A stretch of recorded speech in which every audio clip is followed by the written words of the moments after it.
Good evening, LBE community, wherever you are. As always, we are very excited to be here. This evening's presentation is about Lady Liberty. And first of all, good evening, Sister Kara. How are you? Good evening. I am well. Good. I am just so excited to have an expert historian here who has focused all of their work and on the lady. And in my history lessons or of Black history, I learned that there were, I think, 180,000 Africans or peoples of African descent that came through Lady Liberty. And I know our history focuses on all of the European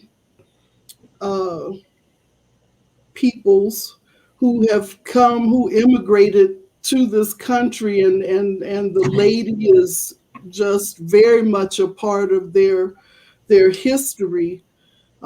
Yet, sadly, those of us who came over on the ships, who were forced to come over on the ships, we did not come through Ellis Island. But there is a special history, a special story about that lady. And I'm just excited that the LBE project gets to put everyone up on the knowledge.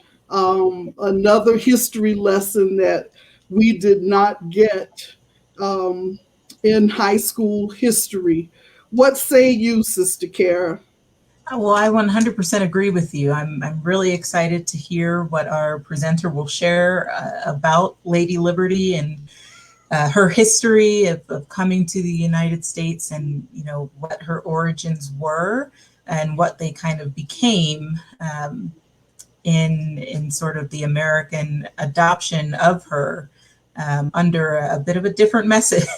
Exactly. Yeah, and I love what you said about just the parallel of even the image of the different types of ships, of immigration happening and folks coming and being welcomed by the image of Lady Liberty versus those of the African diaspora who came under very different circumstances and had, in many ways, very different views when the statue was erected.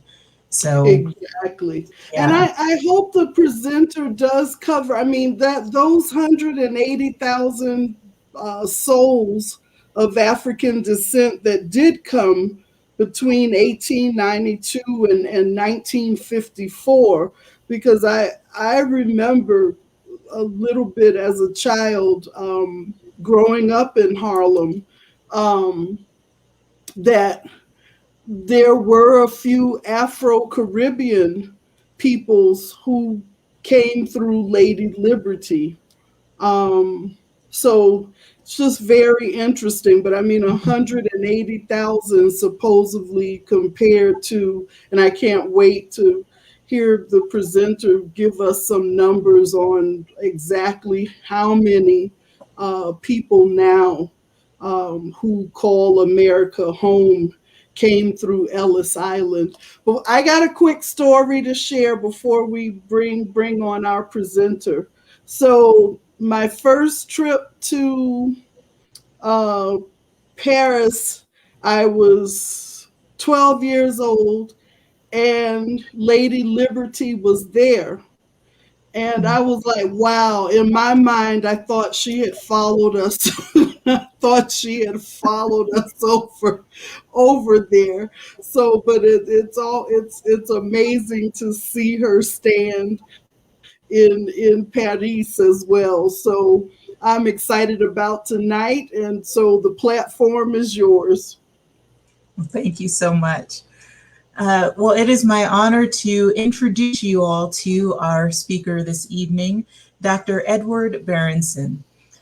Dr. Berenson is a professor of history and chair of the history department at NYU. Before coming to NYU in 1998, he taught for many years at UCLA. Dr. Berenson is the author or editor of 8 books on 19th and 20th century French, British, and US history. 2 of his books, Heroes of Empire and The Statue of Liberty, have been translated into French. He has published op-eds in the New York Times and in leading French papers, and he comments for the French media about American politics and public life. Dr. Berenson holds a BA from Princeton University, a diploma in French language and civilization from the Sorbonne, and a PhD from the University of Rochester. In 1999, he received the American Historical Association's Eugene Asher Distinguished Teaching Award, and in 2006, he was decorated by former French President Jacques Chirac as, and I apologize because I'm probably going to butcher this a little bit, Chevalier dans l'Ordre des Mérites. I probably said that wrong, but very, very high honor for you, I'm sure. Welcome, Dr. Berenson. Thank you very much, and thank you for that lovely introduction. And thanks to everybody for coming out tonight and tuning in. And I'm going to talk for 40 or 45 minutes or so, and then I look forward to the Q&A session that we'll do after the talk. So I'm going to start my presentation, and I'm told I can't see myself. That's okay. I've been looking at myself on Zoom way too much as it is. So here's the, there we go.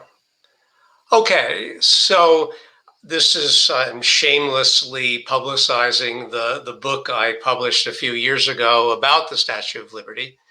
And what most Americans know about the Statue of Liberty comes from this one great poem by Emma Lazarus, who was one of really the leading women of letters in this country in the 19th century. She lived a sadly short life. She died at age 37, but she wrote a poem called The New Colossus, and that poem is engraved on the base of the Statue of Liberty, and many of its words are familiar to most of us. And the poem reads, "Not like the brazen giant of Greek fame. The statue is a mother of exiles. From her beacon hand glows worldwide welcome. Give me your tired, your poor, your huddled masses yearning to breathe free, the wretched refuge of your teeming shore. Send these, the homeless tempest tossed to me."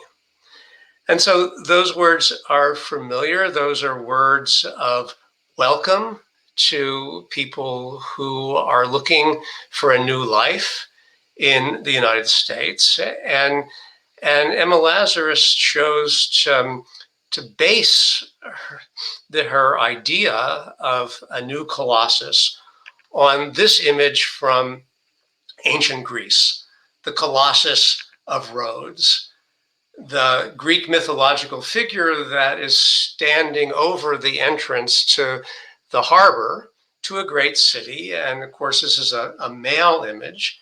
And the sculptor of the Statue of Liberty, Federico Bartoli, who I'm going to be talking about in a couple of minutes, of course, turned it into a female image. But when the sculptor and then later the poet, Emma Lazarus, was thinking about this, they thought back to the ancient world and this great Colossus who stood over the harbor.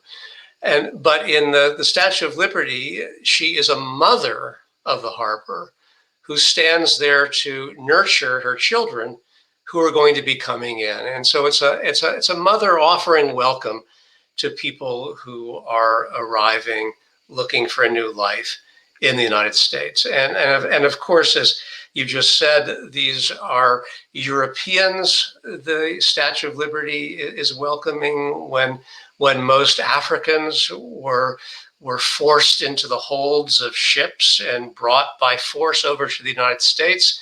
There was no Statue of Liberty, and in fact, the treatment of all these African people contradicts, it goes without saying, the very concept of liberty that the statue represents.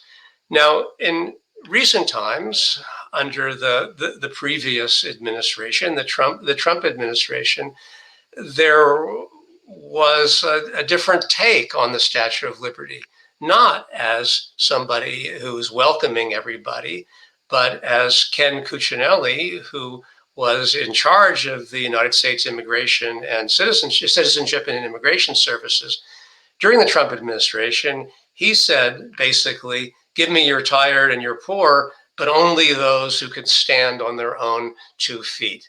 That is, if you're poor, we don't want you.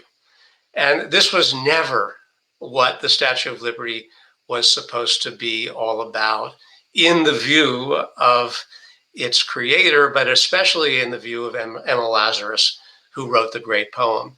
Now, I have to say, though, that when the Statue of Liberty was first erected in the United States, and this was really before the Statue of Liberty began to symbolize a welcome to immigrants, the idea that she would do that was very controversial.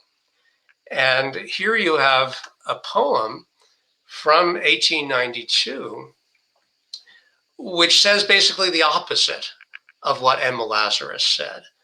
This was by Thomas Bailey Aldrich, who was a well-known figure. He was the editor of Harper's Magazine. And here he lamented our unguarded gates. And he said, and you can see that highlighted in yellow here, wide open and unguarded stand our gates, and through them presses a wild, motley throng, men from the Volga and the Tartar steppes, those bringing with them unknown gods and rights, those tiger passions here to stretch their claws. In street and alley, what strange tongues are loud, accents of menace alien to our air, voices that once the Tower of Babel knew.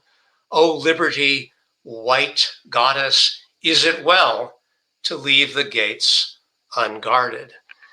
And so here it is, this famous poet, he was much more famous than Emma Lazarus at the time, is characterizing the Statue of Liberty as a white goddess whose job, in his view, is to keep out people who are unwanted in the United States. And so these anti-immigrant views were much more prevalent, and these anti-immigration views were associated more widely with the Statue of Liberty early on than was the idea of the statue as a welcome to immigrants. Lazarus's poem wasn't affixed to the Statue of Liberty until after the beginning of the 20th century. In the 19th century, you got images like this. And so here is the Statue of Liberty hiking up her skirts because the European refuse are going to be dumped at her feet. And you can't quite read it, it's a little bit indistinct, but a ship on the left-hand side says European garbage ship. And the reason why the riffraff, so-called, of Europe is associated with the Statue of Liberty is that before Ellis Island was going to be used as a place for the Immigration Reception Center, the first idea floated in 1890 was that an Immigration Reception Center would be built on the same island where the Statue of Liberty stood. And this created an uproar. How is it that this symbol, this white goddess, can also at the same time welcome this European garbage dumped at her feet? And here's another image that lots of people saw from the Evening Telegram, a September 10th, in 1892. And here is the Statue of Liberty holding her nose because the dregs of Europe are going to be dropped at her feet. And she's holding in her hand a bottle of carbolic acid, which was the strongest disinfectant that was known at the time. And in order to hold her nose, she can't even hold her torch aloft anymore. Another image from the time. Here, the immigrants have come in and they have wrecked the Statue of Liberty. They've toppled her over as they ruin the country that she's supposed to be standing guard over. And in the background there, the tall figure is Boss Platt, who was one of the big rulers of New York City under Tammany Hall. And the idea here is that these cynical politicians are going to use the votes of immigrants in order to stay in power. A point of view that's not totally alien to our own time. And then you see the guy sitting on the top of that building with columns there. He represents a Wall Street fat cat who is going to make money from the immigrants coming in. So very hostile views of immigration, and those hostile views associated with the Statue of Liberty. And so one of the things that I learned that I didn't know at all when I did the research for my book on the Statue of Liberty is that the statue was connected to hostility to immigration before she became understood in a widespread way as a symbol of welcome to people who were looking for a better life in the United States.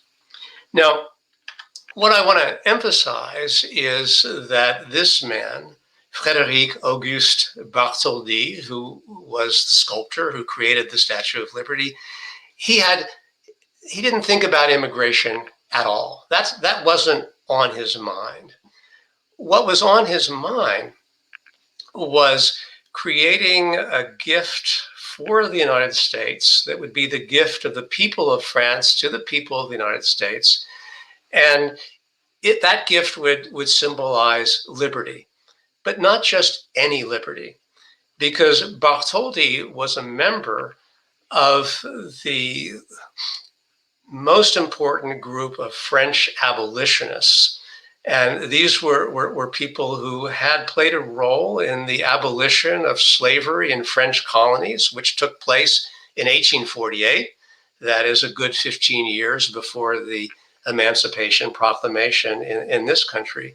And so what Bartholdi and those around him, a group of French liberals who were abolitionists, what they were thinking about is to create a symbol that would commemorate the end of slavery in the United States, which of course happened in 1863. And what prompted the idea of giving a gift to the United States was the assassination of Abraham Lincoln, whom these French abolitionists revered.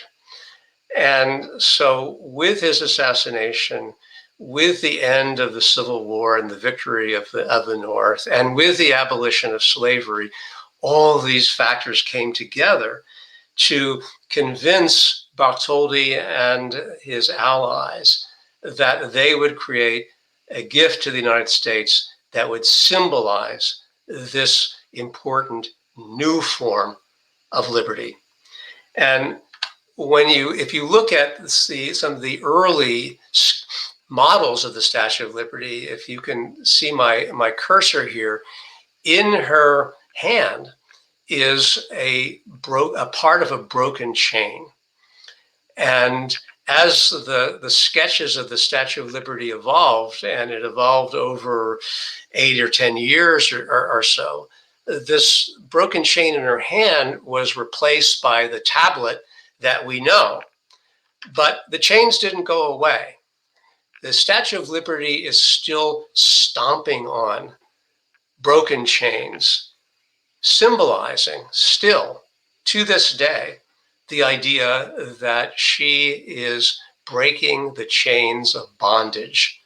And that was what her original meaning was. And that meaning, sadly, isn't as prominent as it would have been in the early models of the Statue of Liberty. It's still there.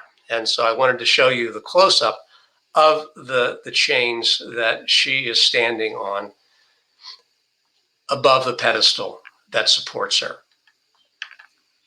Now, when Bartholdi was thinking about what the statue, what the gift he would give to the United States would be, and thinking about liberty, he harked back to the French Revolution and to this very famous painting by Eugène Delacroix called Liberty Leading the People. And it actually was painted around the time of the French Revolution of 1830, not the French Revolution of 1789, but it commemorates the French Revolutionary tradition. And it in the center of this painting is a female representation of liberty, holding aloft the tricolor flag and marching forward into freedom.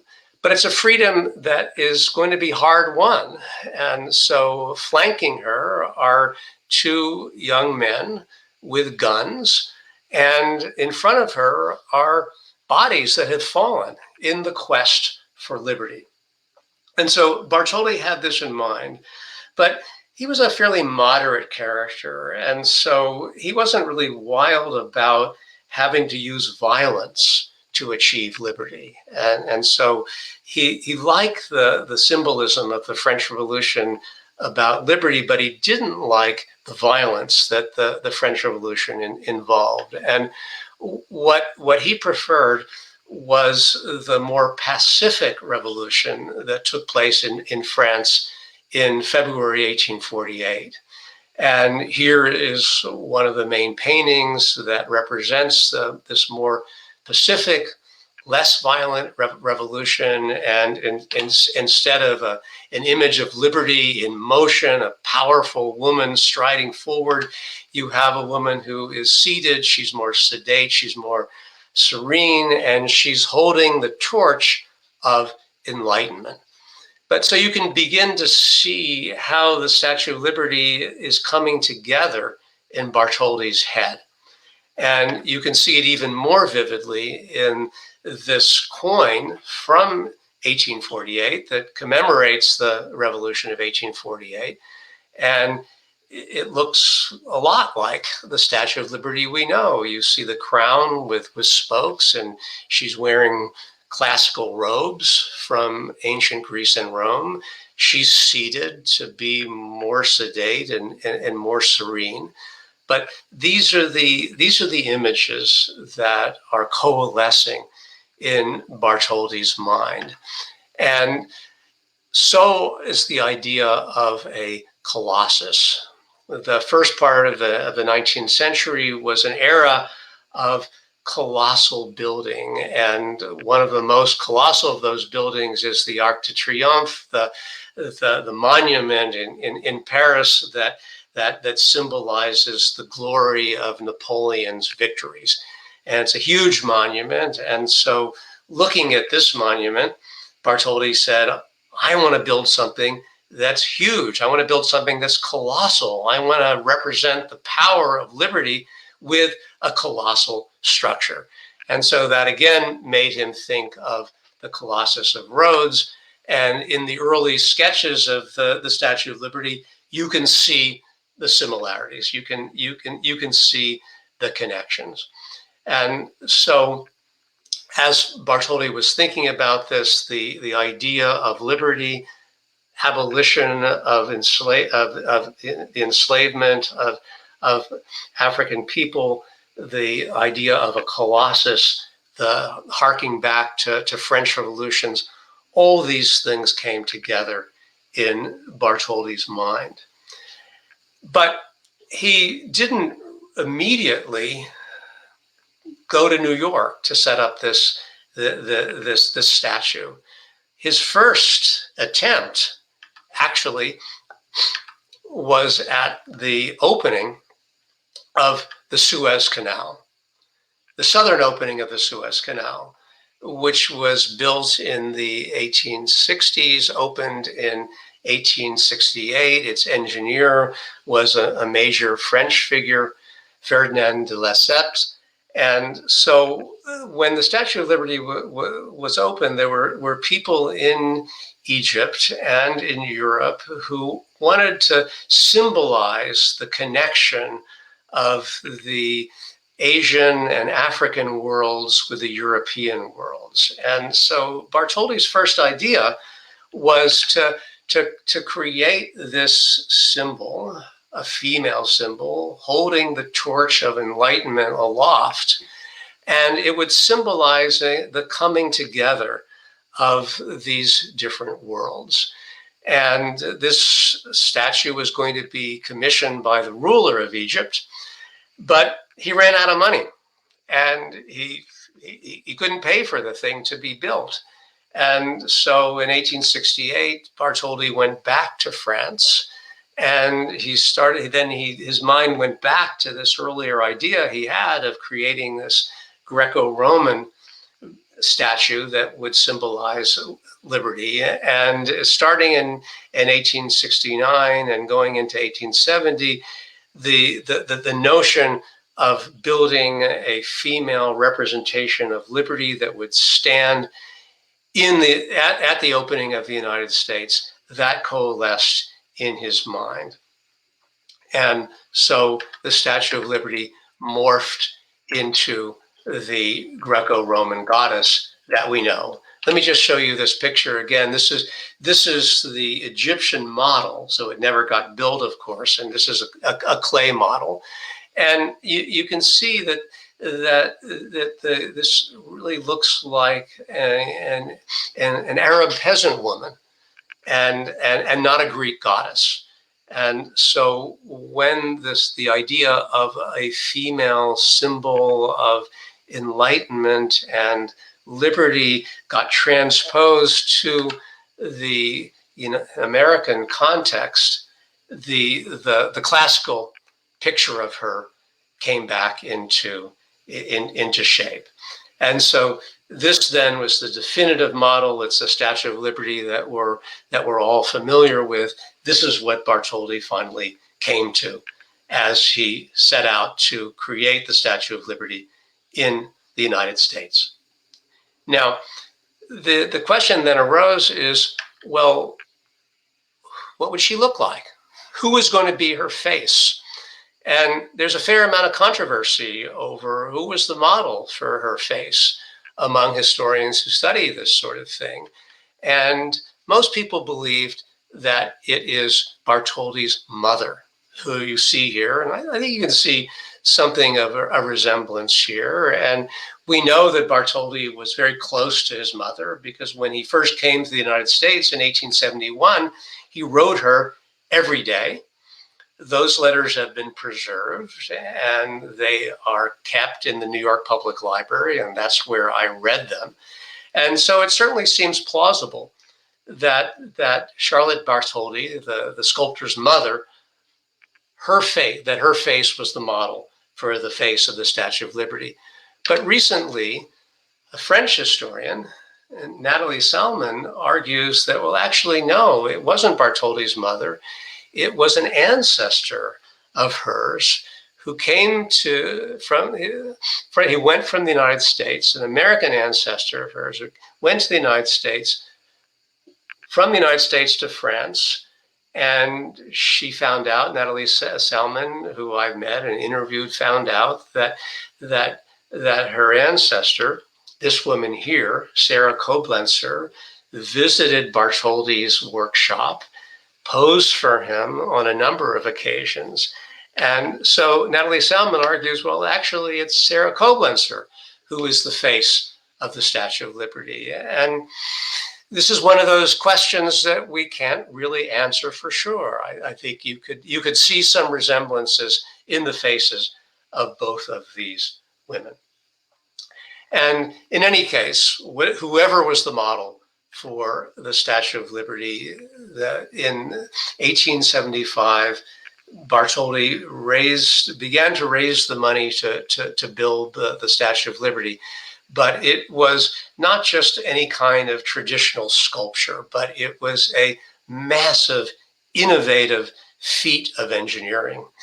A statue that big can't be a solid bronze. It has to be a structure that's held up. And how is it held up? Well, Bartholdi went to Gustav Eiffel, who was a bridge builder and would, of course, build the tower that we're all familiar with. And Bartholdi went to Eiffel and he said, I want you to build me the skeleton that will hold up my sculpture. And so in a lot of ways, what is inside the Statue of Liberty, which you can only see if you go inside it, and you can't really see it anymore because it's all been redone since the restoration of the 1980s, but there basically is an Eiffel Tower inside the Statue of Liberty, and it's that Eiffel Tower inside that holds the thing up. And in a lot of ways, the Statue of Liberty was a dress rehearsal for the Eiffel Tower. And so I think you can see the similarities here. They're both constructed of wrought iron and with trusses. And what trusses are is the spaces that allow the wind to go through so that the wind resistance won't knock the thing over. And since New York Harbor is incredibly windy, you need the Statue of Liberty to have some flexibility, to be able to move with the wind, but not to be toppled over by it. And so the part of the Statue of Liberty that we see is copper sheets that have been hammered to a thickness of less than 2 pennies. And that copper skin floats on the skeleton that Eiffel created in the late 1870s and early 1880s. And so, as you know, the Statue of Liberty was built in Paris, and it was extensively photographed as it was built. So we know a lot about the construction of the Statue of Liberty. And I think from this photograph, you can just see how enormous the statue is. Her hand dwarfs the men who were working on building her. And in this photograph, you can see the Statue of Liberty being constructed in Paris. In the background there, you see the classic apartment buildings of Paris that were built in the 1850s and 1860s. Here's the torch that isn't ready to be stuck up on the arm because the arm isn't finished yet, but you see the statue going up. And because Bartholdi had a fair amount of trouble raising money for this statue, and it's important to emphasize here that there was no government money, either on the French side or the American side, to pay for the Statue of Liberty. It was entirely private contributions that financed the statue. And I say that because we often think, oh, well, the Statue of Liberty was a gift from France to the United States. Well, it's actually not true. The Statue of Liberty was a gift from the French people to the American people. There was an effort to appropriate money in the United States Congress to pay for the pedestal, and that appropriation was voted down in 1877 by the United States Congress, and then the New York State Legislature voted some money to put into paying for the pedestal, and the then governor of New York, Grover Cleveland, vetoed the bill. And so to raise some money for the Statue of Liberty and to introduce her to the American people, Bartholdi had the torch and arm sent over to be displayed in Philadelphia for the centennial of the American Revolution.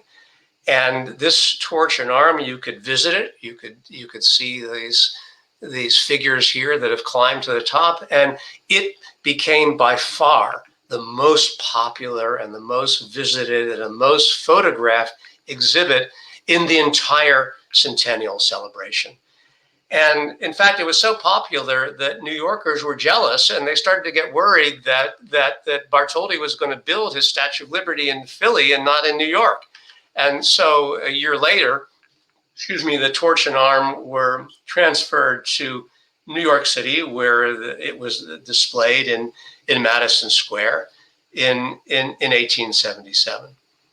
And so this made it possible for Bartholdi to raise some money. It introduced the statue to the American people, although there were lots of cynics who were critical of the Statue of Liberty. In fact, the New York Times ran an article, an editorial that said, okay, great, so you've shown us the hand and the torch, but what's going to hold the hand and the torch up? I don't believe that you are actually going to be able to build a thing as big as you would need to have a hand and a torch of that size.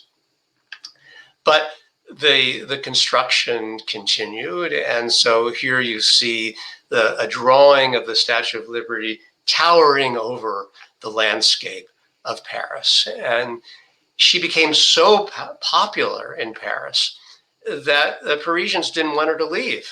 And there was actually a movement to try to keep the Statue of Liberty in Paris. The French president of the Republic visited the Statue of Liberty. All kinds of dignitaries visited it, but the sculptor Bartholdi had promised the statue to the United States. But there was one problem, and that problem was the Americans were having a hard time coming up with the money they needed to pay for the pedestal.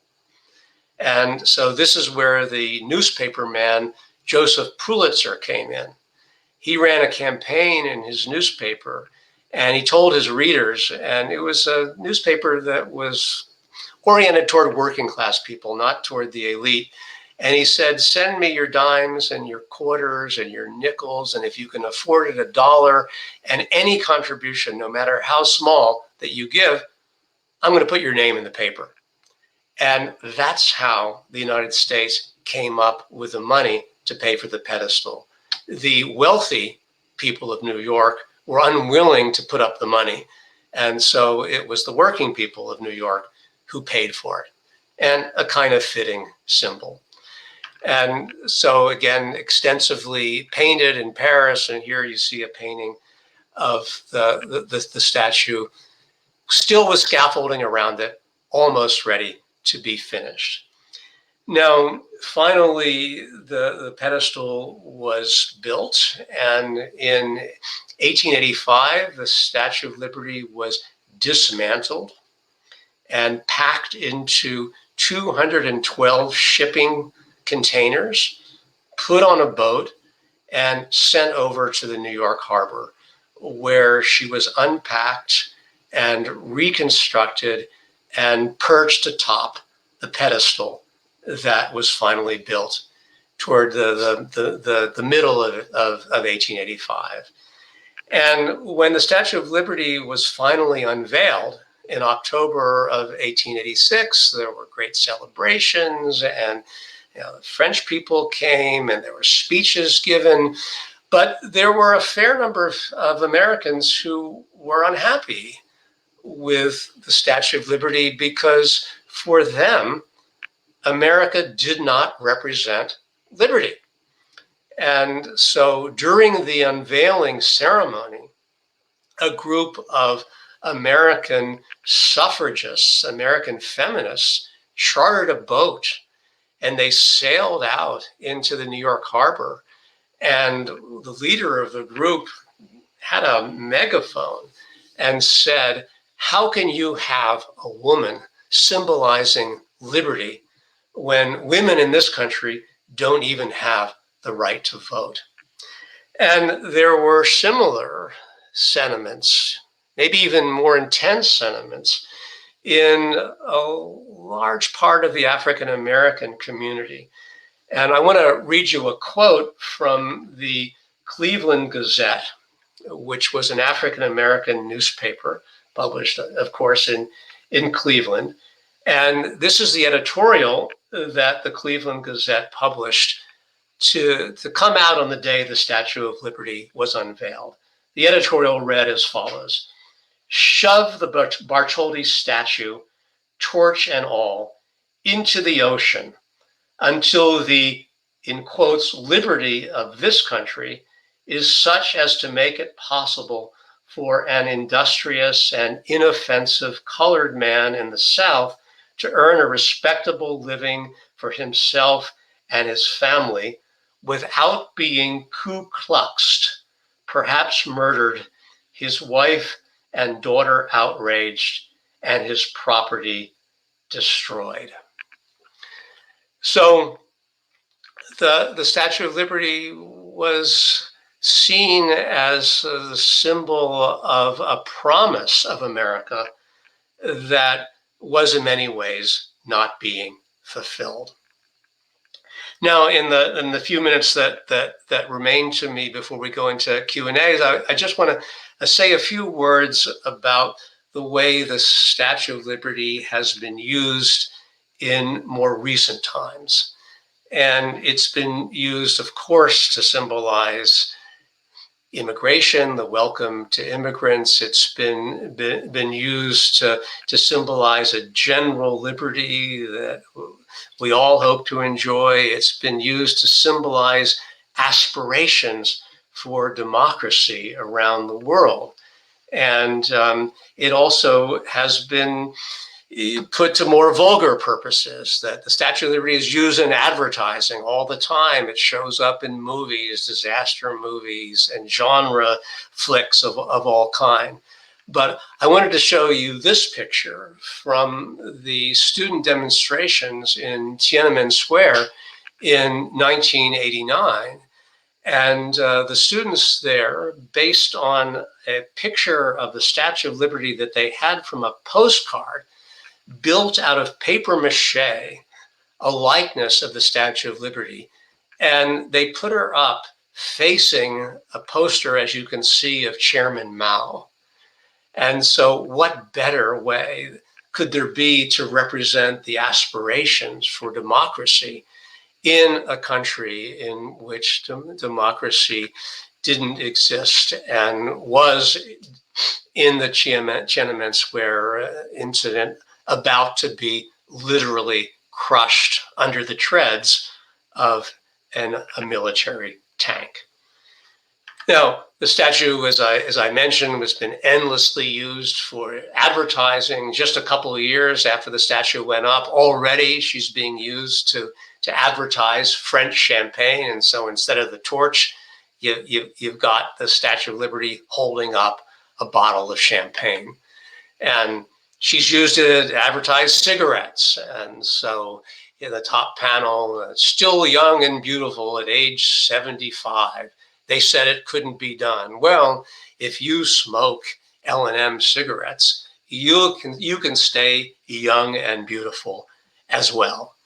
And so this is Statue of Liberty at age 75 before it became illegal to do this kind of advertising. But here you can see a kind of vulgar use of the Statue of Liberty. Here's a satire of how she's been used in advertising. You know, the Statue of Liberty's crown turned into the golden arches of McDonald's.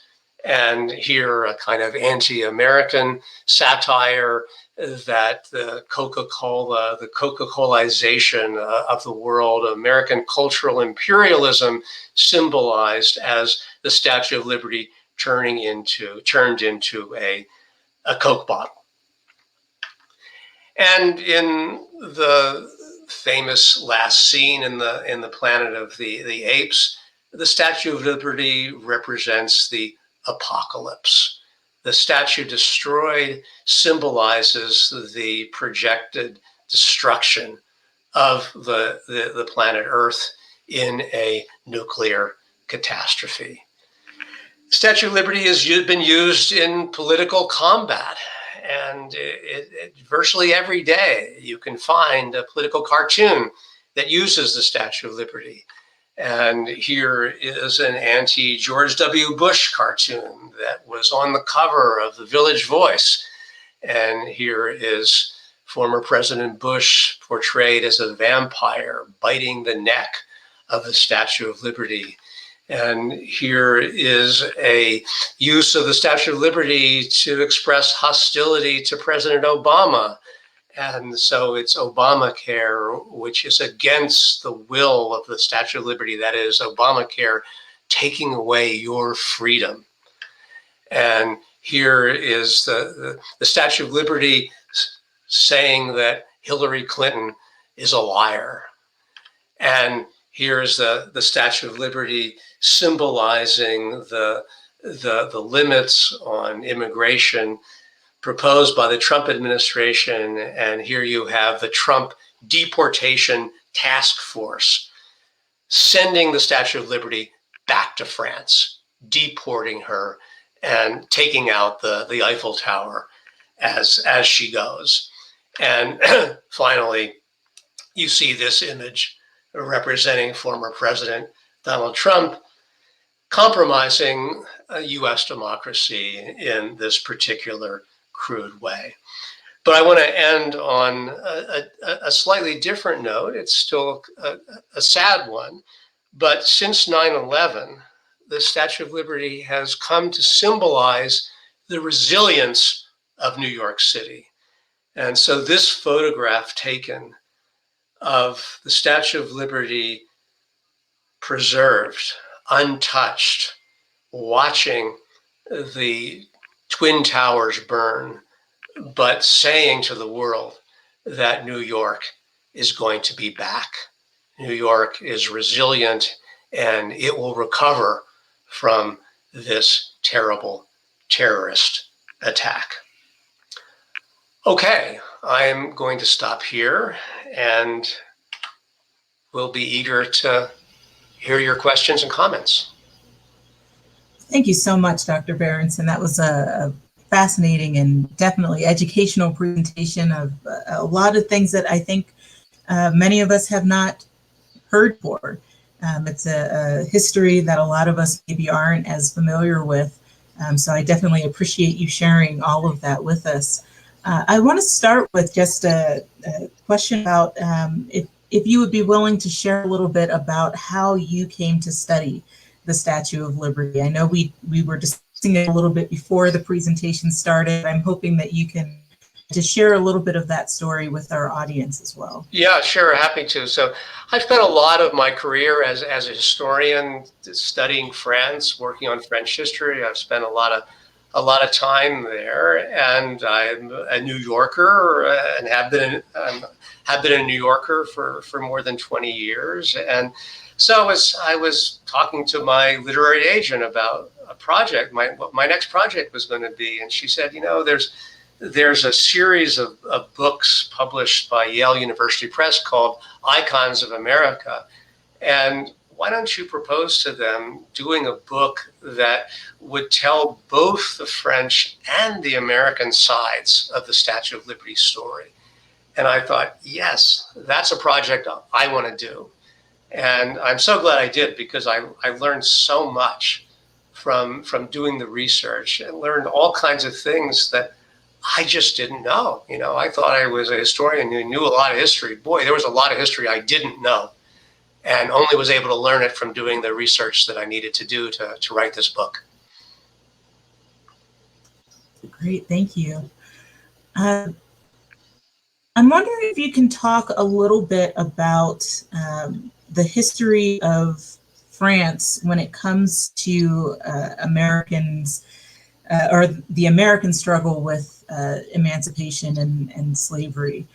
From my understanding, or at least what I was always taught in school, there was some connection or perceived connection between the Emancipation Proclamation and keeping France and Britain out of the war because of an initial, not necessarily acceptance of the Confederacy, but definitely more of an acceptance of the South and the South's part in this struggle.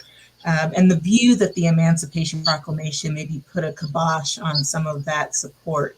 So I'm wondering if you can speak a little bit more to what that connection was. Yeah. So there's a lot to say about this. And during the Civil War, both Britain and France sided with the South. France sided with the South because it was ruled by a dictator, Napoleon III, who was the nephew of Napoleon, and he had set his sights on conquering Mexico. And in fact, France sent troops to Mexico right while the Civil War was going on. And so what Napoleon III wanted was for the United States to be divided, because he believed rightly that if the United States were divided, they wouldn't be able to defend the North American continent against the encroachment of the French. And so Napoleon III very strongly sided with the South. Britain sided with the South because they wanted the slave system to persist, because they needed all that cotton. I mean, it was Britain was where the mills were that turned the raw cotton that was picked by enslaved people. And so in terms of the British economy, the slavery was good for them.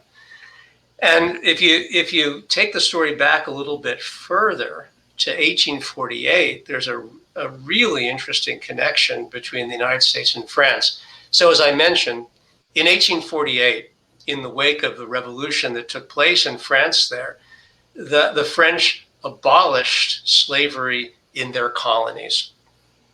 And that act was extraordinarily controversial in the United States, because the Southerners were terrified that the United States might imitate the country across the Atlantic Ocean that we've had so many connections with. You know, it was, of course, because of the French aid that we were able to defeat the British in the American Revolution. Without aid from the French, it would have been pretty hard. And so the Southern senators and representatives were really afraid that the example of the French emancipation would produce the same thing in this country. And in fact, there were verbal battles and even fistfights in the United States Congress over whether or not to congratulate the French for the Revolution of 1848, and with it, the abolition of slavery. You know, it's so interesting to hear that history and parallel it with the symbol then of emancipation, freedom, and liberty come from that same country. So was that just a differing of opinions, or an evolution of ideas over time, or how does that kind of reconcile? Yeah, well, I mean, it's just interesting that the French people who knew the United States the best and who had traveled here, and I'm thinking of de Tocqueville prominently, were really appalled by the system of slavery, and de Tocqueville in particular, because he loved American democracy and wrote, of course, a famous book called Democracy in America. But he had a really difficult time reconciling democracy on the one hand with slavery on the other. And the Democracy in America, the 2 volumes total about 750 pages. 100 pages are devoted to the question of slavery. And Tocqueville talking about how the Americans must get rid of slavery, or else their democracy is not going to mean very much. And so that view of the United States was really influential in France. And in fact, people who were connected to Tocqueville were the ones who surrounded the sculptor Bartholdi as they tried to figure out what a gift to America was going to look like. And so there was a fair amount of abolitionist sentiment in France that was directed toward the United States by French people who loved the United States or wanted to love the United States, but slavery was in the way for them. And so when slavery was abolished, then they could express flat out their love for the United States. And this is one of the main reasons why they created the Statue of Liberty.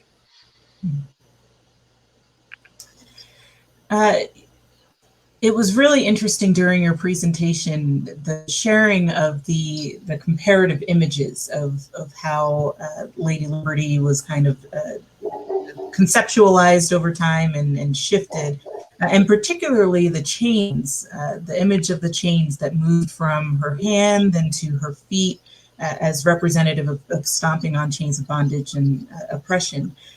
You noted that the chains are barely visible. And I wonder if you have found this to be an attempt to, was it intentional that they were kind of hidden to also kind of mask that original connection, or was it symbolic of something else and just becomes more today a symbol of our modern forgetting of that history? Yeah, there isn't really any evidence one way or the other about whether the movement of the chains from a more prominent place in her hand to pretty hidden under her feet. It's really impossible to know whether that was intentional or not. But what I can say is that the long period from the conceptualization of the Statue of Liberty in the mid and late 1860s to the unveiling of the Statue of Liberty in 1886 coincided with Reconstruction in the United States.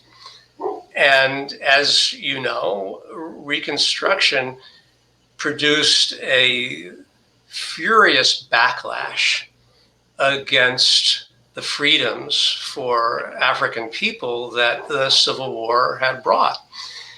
And so by the time the Statue of Liberty was being built, Reconstruction had ended, and the Jim Crow South was in the process of being created.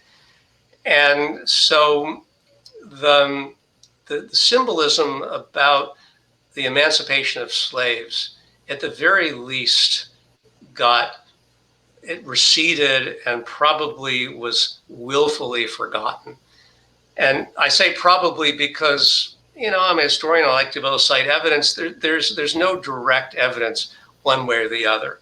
But what we do know is that the creation of the Statue of Liberty coincided with Reconstruction, the reaction against the freedoms that the Civil War ended with. And we also know that there was another revolution in France. It took place in 1871. It was called the Paris Commune. And there was a lot of violence, and that French Revolution terrified a lot of people in the United States. And so in order for the Statue of Liberty to gain acceptance in this country, it had to be disassociated from the idea of violent revolution.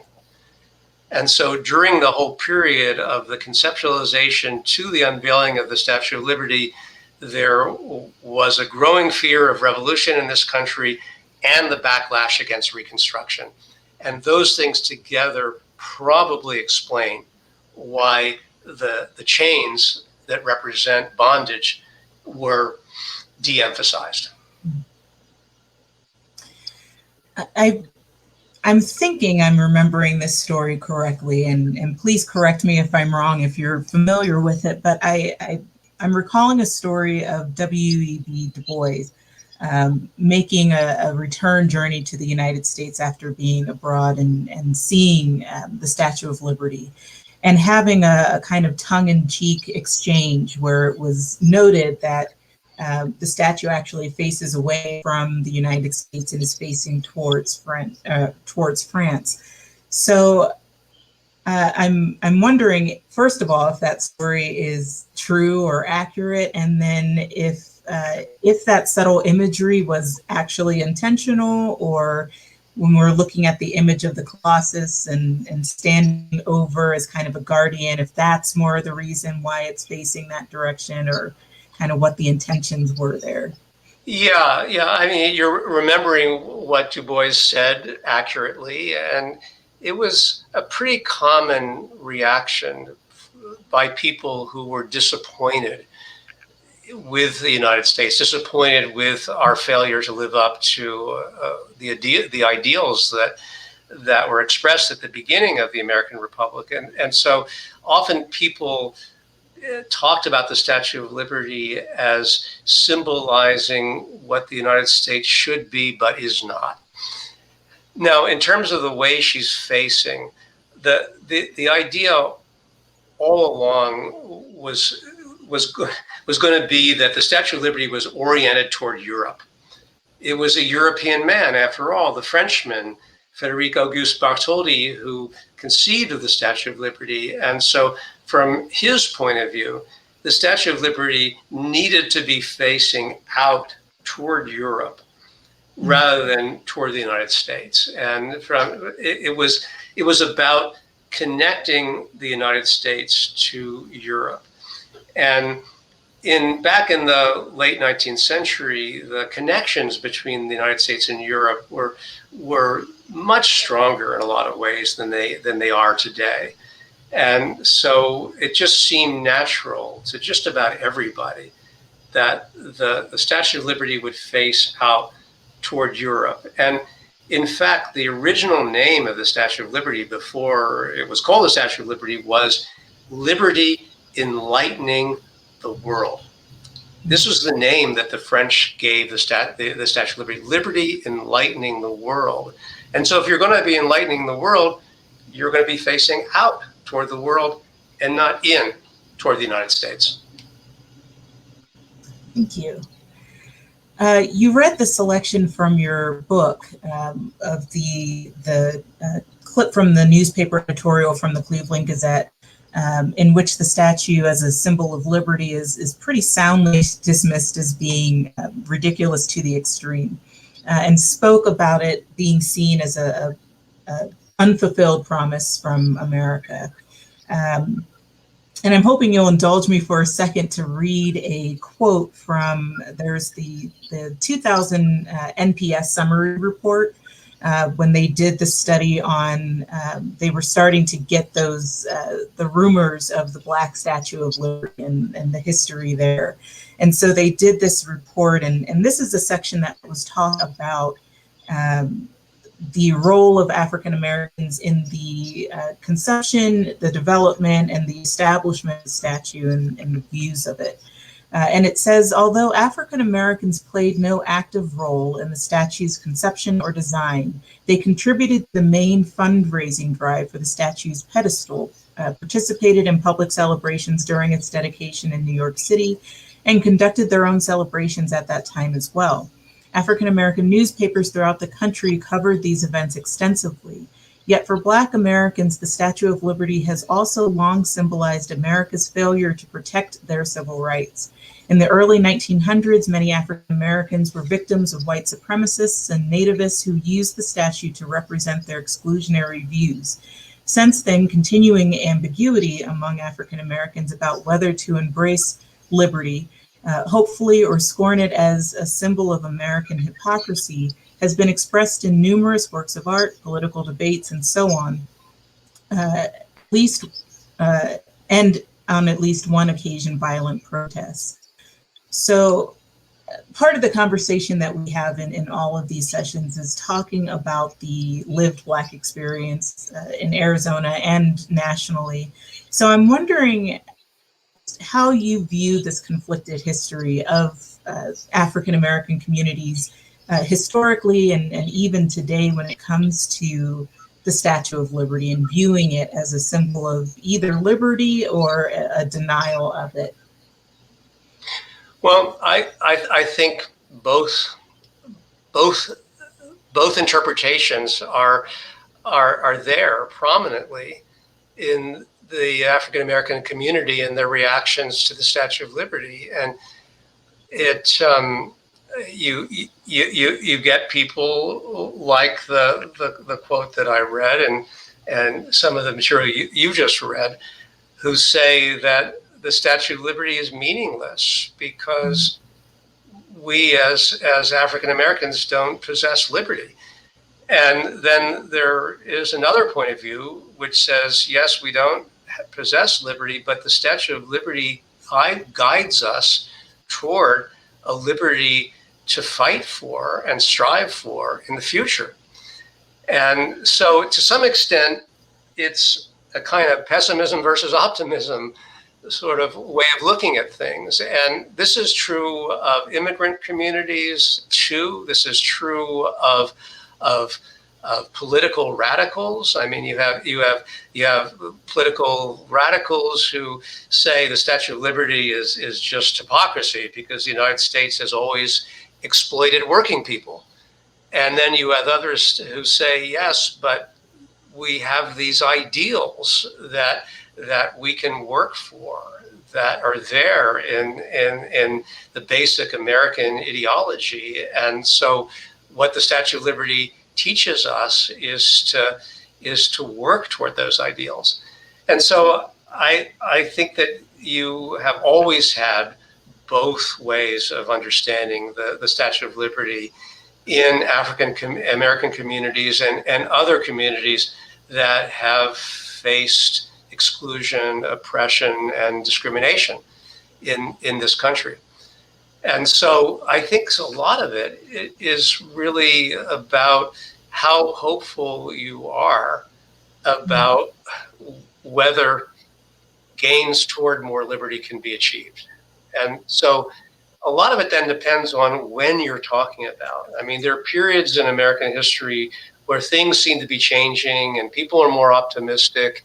And then there are periods when things seem to be really stagnating and it's hard to be optimistic. And so, for example, during the New Deal in the 1930s, that was a period of optimism. I mean, despite the Great Depression, there was a government that was doing things for people in a way that hadn't happened before, although those benefits were not distributed evenly between white people and black people, and white people benefited way more from the New Deal, especially when it comes to housing, than African American people did. But still, that was a period of relative optimism, like the 1960s, before things really went sour with the assassinations and the Vietnam War.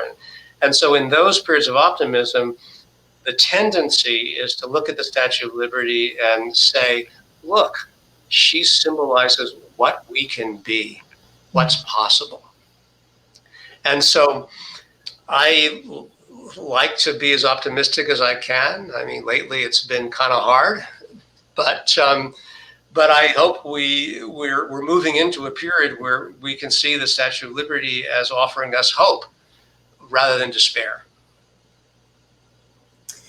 A question just came in from the audience asking, with all of that in mind, I think, is then the Statue of Liberty relevant for us today? And if so, how? Yeah, so that's a really great question. And because, of course, it's true that most immigrants do not come in by boat through New York Harbor. And Ellis Island, of course, doesn't exist anymore except as a museum. And one thing that all of our focus on the Statue of Liberty kind of encourages us to forget about is there was an equivalent island or an analogous island in the San Francisco Bay called Angel Island, where people coming in who wanted to come in from Asia were, processed, and virtually all of them rejected. And so way back in the 1870s and 1880s, there was a real racial divide between Europeans and Asians about who got to come in. Virtually all Europeans were accepted and virtually all Asians were rejected. Now, and of course, nowadays, huge numbers of immigrants come across the southern border, and so the Statue of Liberty isn't directly relevant to them. And lots of people come by air, of course, but I still think the Statue of Liberty is relevant as a symbol. And even though it's not physically there welcoming people, it still stands as a symbol to the world that one of the aspirations of the United States is to offer a better life for people. And so I think that symbolism remains important, even though the statue as a physical thing isn't really that relevant anymore. Well, speaking of symbols and memorials and monuments, following the Civil War, we all know that America has a very fraught history when it comes to monuments and statue symbols, and it's very interesting to me to consider the parallel between Lady Liberty, whose original message celebrated emancipation, but that message was lost over time, and the erection of monuments that there's a quote from Professor Jane Daly of the University of Chicago, and she says that the Confederate monuments were not monuments to the past, but rather erected towards a white supremacist future. So I'm curious how you view or whether you see any parallels in that somewhat rejected emancipation message of the Statue of Liberty and the accepted supremacist message of post-Civil War monuments. Yeah. There's the great book by David Blight about the Race and Reunion is the title of that book. And Blight's book is about the creation of all of these monuments to the Civil War, to Civil War generals and so on. And also accompanying the creation of those monuments were the building of lots of Civil War museums, which pushed a Southern point of view. And so, and most of those monuments were, as you know, not put up right after the Civil War, but put up toward the end of the 19th and beginning of the 20th century. That is right as Jim Crow was being solidified. And so those monuments, to my mind, and I think this is the argument that David Blight makes, they're not really monuments about the Civil War. They're monuments to white supremacy that gets solidified and institutionalized in the 1890s, which is when all these monuments get erected.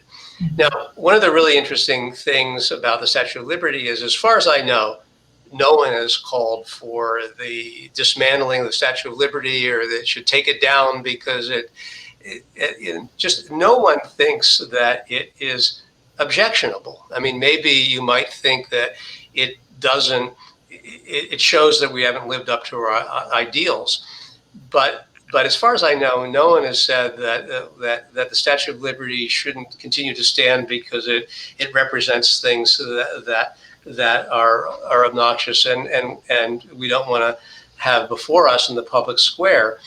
And I think one reason for that is that there still is a powerful connection to the idea of liberty, and that a fair number of people know that the original meaning of the Statue of Liberty had to do with the emancipation, the celebration of the emancipation of the formerly enslaved. And the other thing is that the Statue of Liberty doesn't represent any individual.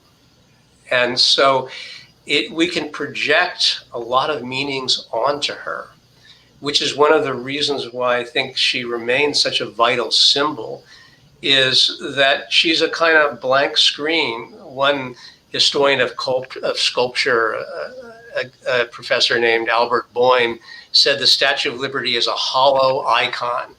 And by that he meant that it doesn't have much inherent meaning. The meaning is what we want to project onto it. Whereas the monuments to the Confederate generals or whatever, monuments that celebrate the South and the Civil War, and those represent clear things, clear ideas, and are objectionable for that reason. Thank you. We were talking about, before the session started, how I was sharing with you that I wish I had had access to your book back when I was in high school. And I had written an essay on the connection of the Statue of Liberty and slavery. And to keep a long story short, it was an essay that, even though it was based on research and was cited, was very soundly rejected by the teacher at the time, and had to fight a little bit to get that grade back. But it raises the question for me of why such a history of the Statue of Liberty, one that's connected to that idea of emancipation. Why is that such a hard one for some to accept? Yeah, well, that's a great question, and I think it is connected to Reconstruction and the way that it produced a backlash against the emancipation of African American people, and also a kind of willful forgetting of why there was a Civil War. And there was such a strong desire on the part of the white majority after the Civil War to reunite the country in a way that would allow for the reintegration of the South. In order to do that, you needed to forget a lot of inconvenient truths. And so I think that the reunification of the country after the Civil War required forgetting, which has had some tragic consequences. So I think that would be the first point. And you often see this in history, is that the desire for unity, or at least what large numbers of people think will produce unity, leads to the forgetting of things that we actually should continue to remember. And we can see this all over the place. You know, in Germany, nobody after World War II wanted to remember the murder of 6 million Jews and all the other atrocities that the Nazis created. And so forgetting is at least as important to our understanding of history as remembering is. And in fact, they're pairs. There's memory and there's forgetting always. And so I think one of the most important functions of doing history, of being in history, is recovering the things that are forgotten, the important things that are forgotten. And so that's a really important part of the explanation for your question. The other is that the symbolism of welcome to immigrants has become so dominant in our understanding of what the Statue of Liberty means that it has blotted out other understandings of that meaning. And so that, together with the forgetting that I was just talking about, has resulted in the, for all intents and purposes, the erasure of that part of the history that you wrote about in your high school paper. There's a lot of true stuff that an awful lot of people don't want to remember, and so forth. Therefore, they don't. Mm-hmm. So, I mean, one of the projects for a future book that's in the back of my mind is a book about the history of forgetting. We really forget a lot of stuff, and one of the things I didn't know about before I did the research for this book was the so-called Red Summer of 1919, when the African American communities were brutally attacked by white people living close to them, and there were riots, but the riots were of white people attacking black people. And I never learned anything about that in school. And so this is a shameful part of our past that we don't want to know about. But we need to know about it so that we can maybe prevent it from happening in the future. Just to agree very much with this comment. And Tulsa, of course, we have the anniversary, the sad anniversary of Tulsa, of 1921, which is also something I never learned about in school. Yeah, I want to agree with the comment that's highlighted on the screen from our audience saying this is why we need more Dr. Berenson. Oh, thank you. We definitely are appreciating all of this conversation that you're helping us with tonight. Going to that idea of how kind of almost overbearing the connection of the Statue of Liberty to that idea of immigration has become. In getting ready for the session, I was watching back from the Trump administration. There was a pretty heated conversation during a press meeting where it was basically talking about President Trump's immigration policies, and the question was asked, doesn't this go against the message of the Statue of Liberty? And the response back was, well, that message and that quote that you're citing of the bring me your poor, you're tired, wasn't even originally attached to it. It came later. And it led to a really interesting debate in terms of the views of immigration. And it was I think the main reason it was so interesting was because really in listening to it, neither side really had a good message that they were putting across. At one point, the reporter who was trying to make the argument that the policy was against those ideals of immigration was saying, he basically asked the question, are you saying that because we're only wanting to accept people who speak English, that we're only going to accept people from England and Australia? And what was kind of fired back at him was, that's a really narrow view of the world of immigration if you think those are the only places where English is spoken.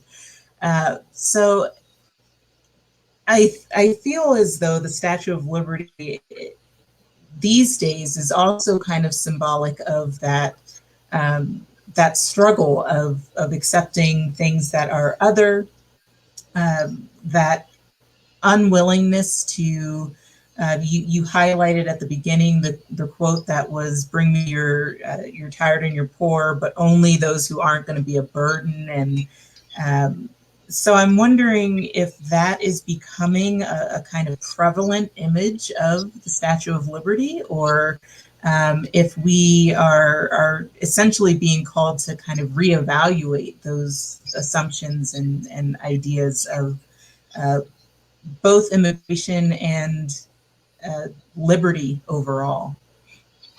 Yeah, well, these are really deep, important questions, and when you think about what the Statue of Liberty means today, I wanted to put in that image of Ken Cuccinelli, who was Trump's head of immigration, because what Cuccinelli was trying to argue is that the Statue of Liberty doesn't represent a welcome to everybody, but only a welcome to certain people who can stand on their own 2 feet, who aren't going to be a burden on the society.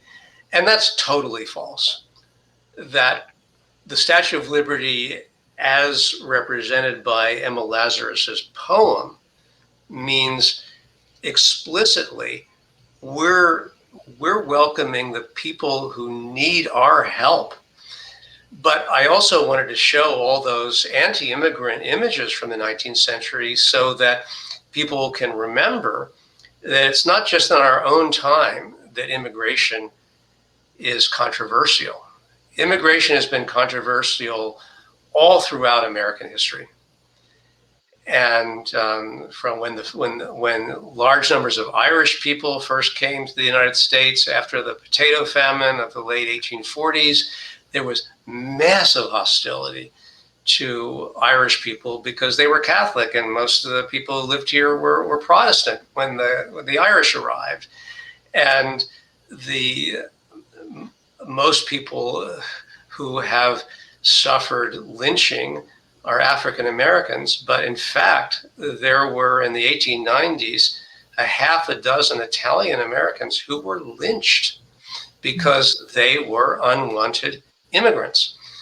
And so that number, of course, pales in comparison with the huge number of lynchings that sadly took place between the 1880s and the 1930s. But it's still important to keep in mind that there have been waves of opposition and waves of acceptance of people who want to come to the United States to look for a new beginning and a new life. And so I think the Statue of Liberty represents that controversy because she has been used both as a symbol of rejecting, right, from that poem that I read about the Statue of Liberty as a white goddess. She's a symbol of rejection, but she's also a symbol of acceptance. I think most people understand her as a symbol of acceptance. And so when you have an administration that's going to want to limit immigration, it makes sense to argue that, well, the Statue of Liberty really wasn't about acceptance of everybody, just some people. Well, if the United States hadn't been willing to accept basically everyone from Europe who came here, I wouldn't be here. You know, my ancestors came through Ellis Island. You know, they would have been turned away. So, and they were certainly poor. They were poor. That's why they came to the United States. So if the United States in the 1880s and 90s and the first decade of the 20th century had only accepted people who had means to support themselves, an awful lot of us wouldn't be here. I want to close us out and thank you so much for all of the information that you shared tonight and the history, the new old knowledge, I'll call it, of the story of the Statue of Liberty. And I want to end with a question from the audience, which was asking, do you think France is disappointed at the loss of the true meaning of the lady? And to add on to that, I'd also like to just ask, what do we do to restore and kind of repair that broken connection that we had with the original message of the statue?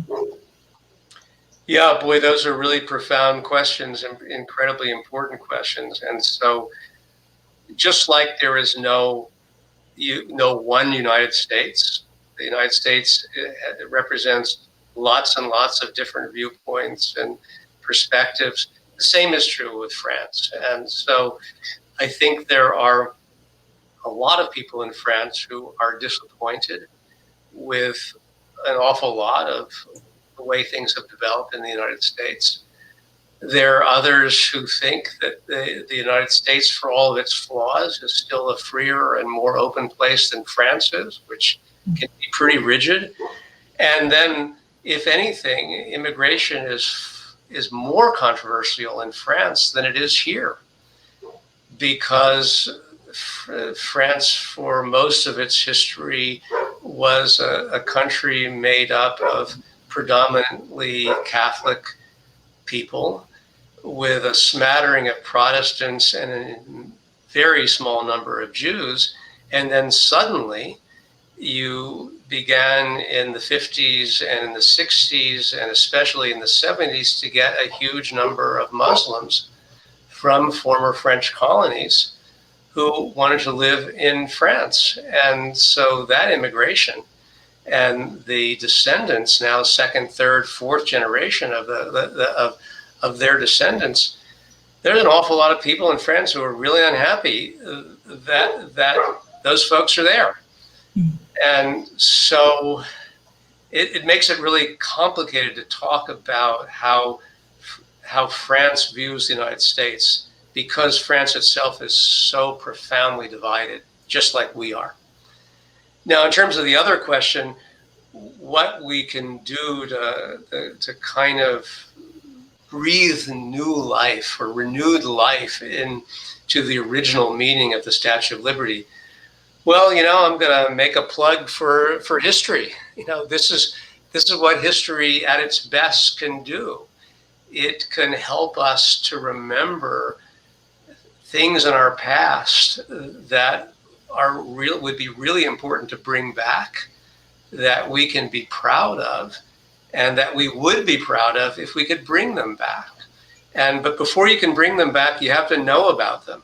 And so one of the things that history can do is to help us recover elements in our past that would be really good to exist again in our present.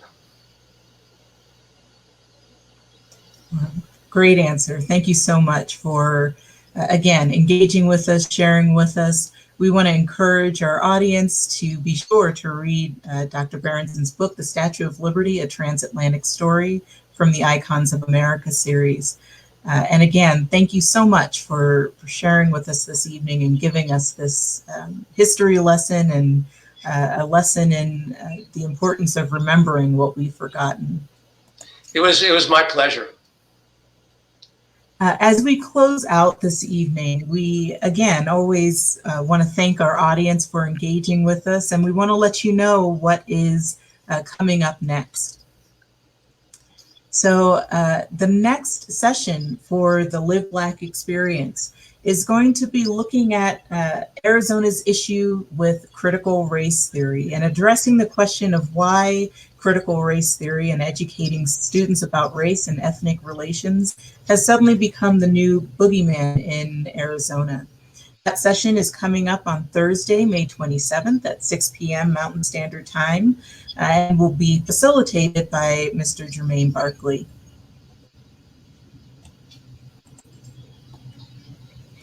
The Live Black Experience is dedicated to fully engaging the community in all aspects of the Live Black experience and facilitating community dialogues regarding it that lead to mutual understanding, respect, and reconciliation.